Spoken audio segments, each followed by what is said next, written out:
Welcome back to WagerTalk TV. I'm your host today, Marco D'Angelo, joined in studio with my two good friends, Brian Leonard. You can follow him at B Leonard Sports, and Mr. Teddy Covers. You can follow him at Teddy_Covers. And gentlemen, we've got the national championship, Clemson. And I know there's a little debate here with Brian, and I agree with him. I don't think they should be here. And the LSU Tigers.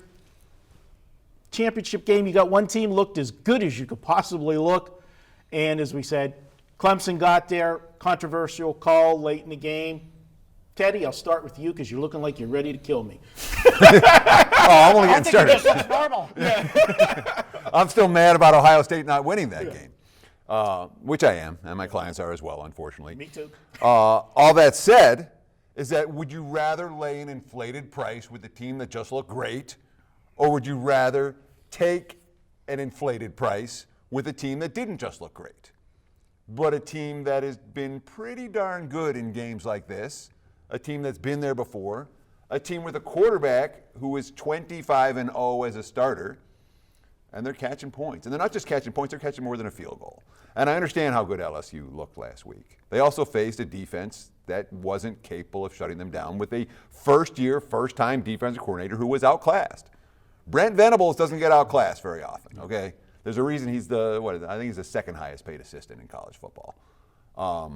But it's hard for me to picture Joe Burrow having the type of game this week that he had, or I should say in 2 weeks, or whatever, in 10 days, when the national championship game takes place. January 13th. Thank you.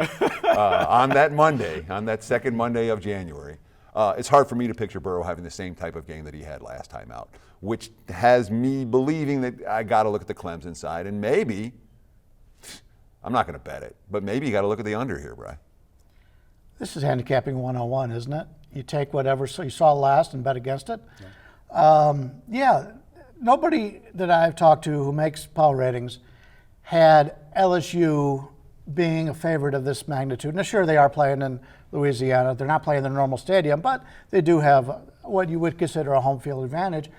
But the public doesn't get these tickets. The teams get these tickets. It's sort of like the Super Bowl. You know, when you're handing out your tickets for these games, it's a tough buy. And so you're going to have far more spread out in here than it would be all LSU fans just because they're playing in Louisiana. You got, as you pointed out, LSU coming off what probably was their best all-around game of the season against an Oklahoma team who we now know should never be in the Final Four again.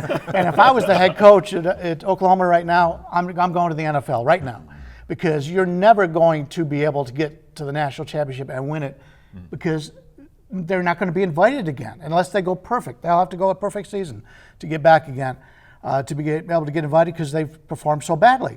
So keep in mind, when you saw LSU crush Oklahoma last week, or just keep in mind what Oklahoma's done the last 3 or 4 times they've gotten in this situation, the same thing.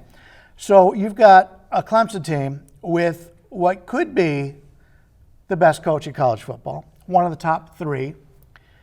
I love Ed Orgeron, but has he ever been considered a top 10 coach in college football? The kids love him. He seems to be a great guy. But when it comes down to, you've got the best defensive coordinator in college football, you've got one of the top 3 head coaches in college football against LSU. Nothing against LSU. They're a really good team. But this line should not be in this range. When I saw 3.5 on the original, I'm thinking, holy cow, 3.5. And then it went up and it hit 6. And unfortunately, I didn't play it. I wanted 7, but it's 5.5 now. If it gets up to 6 again, I'll take the 6, just because that's the way a winning sports bettor plays it. In the advanced number, Was as you talk about LSU the won. 3.5, and the projections then were coming out as that game was going on. They put out the projections of the 3.5, regardless if it was going to be Clemson or Ohio State. They were penciling it in at 3.5. And how do you make this 5.5? It's ridiculous. Well, the look-ahead line, what was 1. Right. And then LSU looked great, and then and then neither Ohio State or Clemson was dominating, so that's why they put the 3.5. And then when the 3.5 opened, the mark, the sharp bettor said that's not high enough. That's okay. I think it's too high. if you'd switched around the games last week, Clemson and Ohio State play Oklahoma, do you think anything different? I think the point spread this week is different. Yeah. That's the point making. Whoever would have played Oklahoma last week Right. would have won in blowout fashion. And last comment for Oklahoma, and you said about if you're Lincoln Riley, you'd be looking to go to the NFL or that. How about maybe recruiting some defensive players for a change? Well, they do have pretty good defensive players for that conference. But when you play a team that can move the ball, like,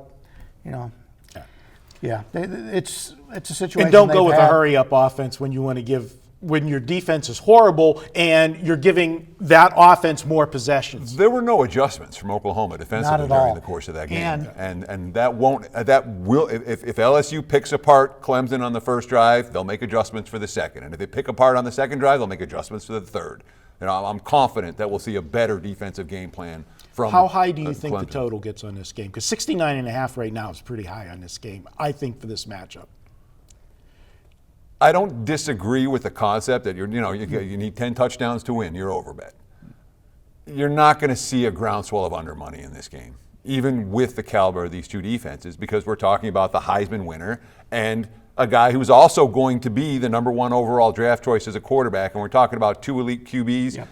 I'm not playing under, and I wouldn't tell anyone else to play under. Your two number one draft picks for the next 2 years at quarterback in this game.